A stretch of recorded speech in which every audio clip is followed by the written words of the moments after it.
Hey everyone, it's Monica And Bill. and we're from geeks.gogo.com bringing you another game review.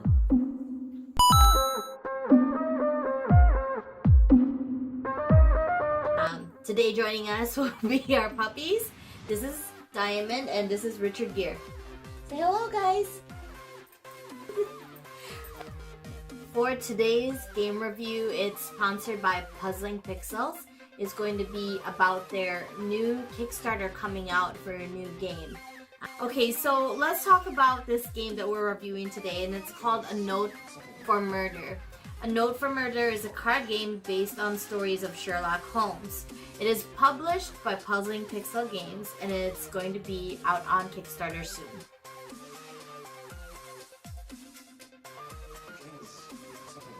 A Note for Murder is actually written by Robert Kirk and illustrated by Michael T. Schrader. This is a 2 to 4 player game and runs in between 15 to 20 minutes. It's also ideal for ages 14 and up. Before we start the gameplay, I just want to run a few things by you. So first things first is we need to know what's inside the box. A Note for Murder game has 50 cards inside the box. The box will contain 49 clue cards, and one of the cards, the 50th card, is actually going to be your reference card. Let's take a closer look at the reference card. So as you can see on the reference card, one side of it will show you all the potential murderers. Okay, so that's all 7 potential murderers. And in the back of that is all the potential murder weapons. Unfortunately, the third thing that you need to guess to win the game is the location where the murder took place. But in this case, there is no reference card. But don't worry, this game is so easy to learn, you actually don't even need this reference card. It also comes in handy if you have a little bit of knowledge with Sherlock Holmes and all the characters from that genre. You lay down your reference card wherever you like. The 49 cards that you have, that's what you're going to use as your playing cards, basically. Okay, so to set up the game, you start off with shuffling your deck of cards. So all the 49 clue cards will be shuffled. Once you finish shuffling your cards, you deal each player 5 cards. Now here's the fun part. After handing each player 5 cards, you're going to pick out a 6th card. What does a 6th card do? The 6th card that you're handing to your players would be facing away from them.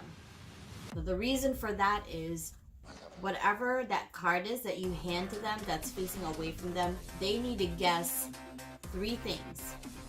And guessing those 3 things is the objective of the game. So basically the objective of the game is to guess who the suspect is, the murder weapon, and the location where the murder happened. So let's say for example you go on playing and you try to guess all those 3 things for your own clue card. If you guess that wrong, that means the murderer strikes. But if you get it right, then you win the game. Yeah, you can only guess it once basically, and the minute you miss one of those 3 attributes and not able to guess it, then the murderer strikes, and that also means you're out of the game.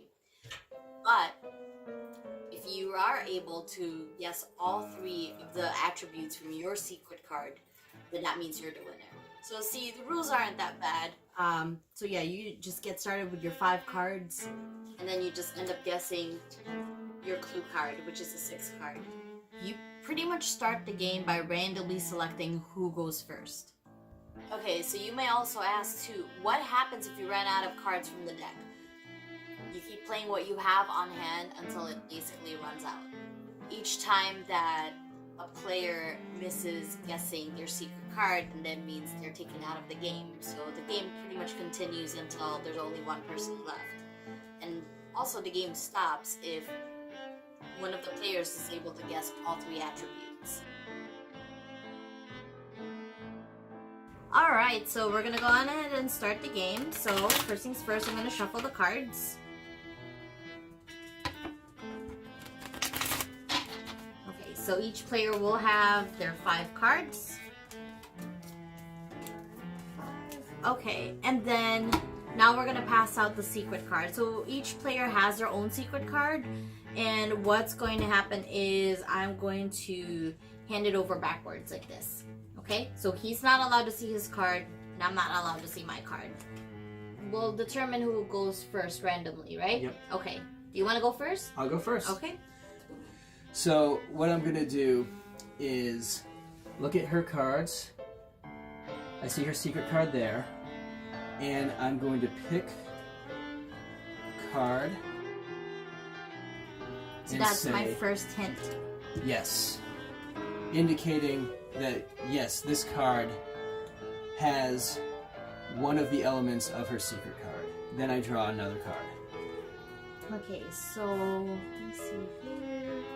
My hand, I had nothing in common with his, so it goes directly to his no pile. Then each player makes sure they draw another card. So if there are no cards in your hand that have something in common with your opponent's secret card, players will give their opponent another card and say that it has nothing in common. Alright, so now we start the gameplay. Okay, so since we're fairly new to the game, I decided to write down the hints or the hint sections for each of us. That way we can keep track of which ones are yeses and nos. And I've also put the guide card here. That kind of helps us identify each character that's going to be on the cards and the weapons as well. I have a hint card in the no pile, so I don't have much to go on yet. I'm just going to throw a guess out and ask my opponent if this has anything to do with my secret card. Okay, so now I need to look at his secret card, and right now, his secret card, and this is what it is, I'm going to have to say no, because there's nothing in common with that card, so he's going to put that on his no pile. Okay? Then I draw another card. Alright, so now it's my turn. So now I kind of have an advantage because I actually have a yes. So based out of this, I'm gonna try and see if this card has anything in common with my secret card. And I'll show my secret card in a bit here. No, it does not. It does not. Okay. It doesn't? It does okay. not. That goes to my no pile, and I'm gonna show you my secret card so I won't see it. Alright. And that's the reason why. Okay, now I'm gonna get my card, and we'll just continue playing until somebody wants to guess who the murderer is, and the location and the weapon. Okay, I still don't have much to go on. I'm gonna go in a completely different direction, guessing something that's not in common with any of these. Does this have anything in common Yes. with my card? Yes. Okay. Okay. I'm going to put that there, and I'm going to draw another card. Now it's my turn. Does this have anything in common with my secret card? It does not. Okay. No. Alright, so now we continue playing.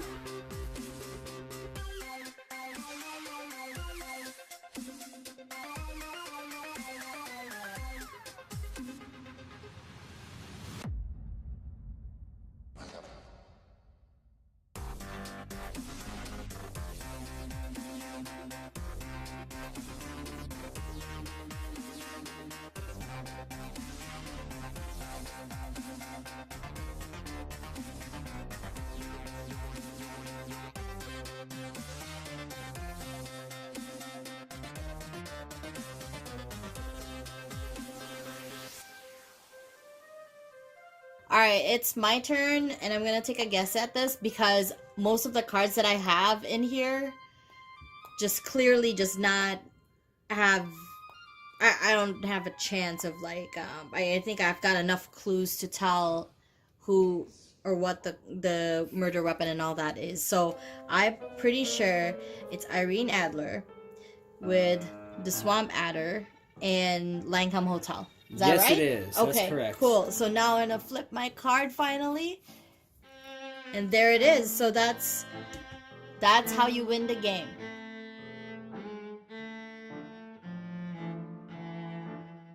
All right. So how did you like that game? I think it's pretty good. It has, yeah, it's really simple. It was easy to pick up. easy to play through. It didn't take very long at all.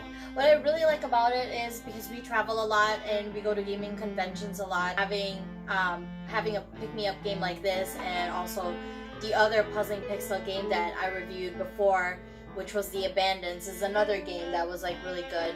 I think they're starting to be a pioneer of a lot of these pick-me-up games. Pickup games, Or like yeah. pick-up games. Yeah, they've got a lot of stuff where it's easy to just have a little like box in your bag, pull it out, play it anytime you want to.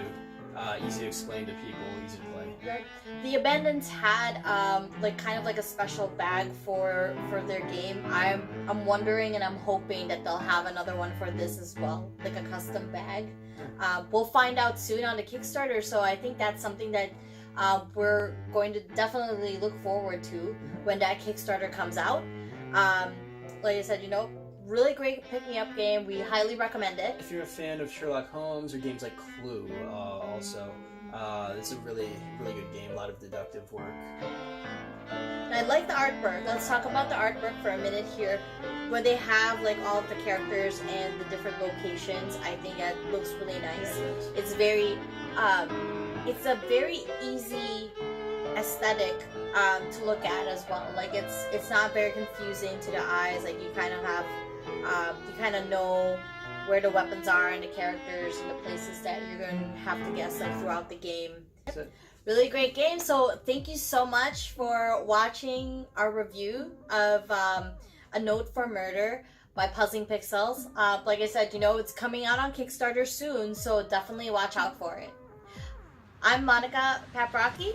I'm Bill Paprocki. And we're from Geeks to Gogo. Tune in to our next board game review.